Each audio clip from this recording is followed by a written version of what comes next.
Hey everybody, today I'm going to be answering 3 questions about earnest deposits. Number 1, what is an earnest deposit?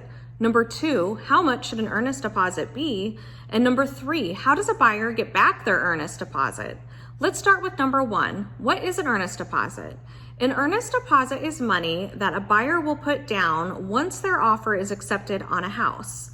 You can sort of think of it like a security deposit, and it just shows the seller that a buyer is serious about purchasing their home. A title company will hold on to this money, and should the buyer end up closing on the home, the money is applied towards either their down payment or closing costs. And in some rare circumstances, the money is refunded at closing. Number 2, how much should an earnest deposit be? For the answer to this question, you will want to consult your local real estate agent because the amount of an earnest deposit does vary market to market. It does show the seller how serious you are about purchasing a home, so you definitely don't want to go super low on your earnest deposit if you're in a seller's market like we are today. You want to show the seller that you are really serious about purchasing the house. And then number 3, how does a buyer get back their earnest deposit should they decide to cancel the contract? There are several contingencies within the contract that allow a buyer to cancel and still get back their earnest money. The first one is going to be the inspection contingency, and this does vary state to state, but here in Arizona, you are given a 10-day inspection period, and if you discover something during that inspection period that is a deal breaker for you, you can cancel the contract and get back your earnest deposit.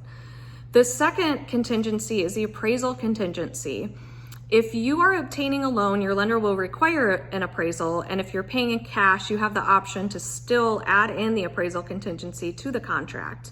Should the house not appraise for the purchase price and come in under, the buyer has an option to cancel the contract and get their earnest money returned. And number 3 is the financing contingency. If a buyer planned on obtaining a loan to purchase the home and for whatever reason they get denied, they would obtain a denial letter from the lender and they would be able to cancel the contract and get their earnest money returned. And then lastly is the buyer contingency, meaning the buyer must be able to sell their existing home in order to buy the new home.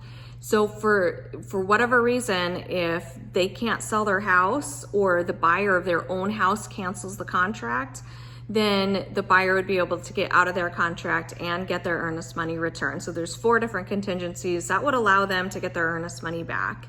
If you have any questions about the home buying process or questions about earnest money, I'm always happy to help. You can find all my information online at donsellsazhomes.com. Thanks so much for watching.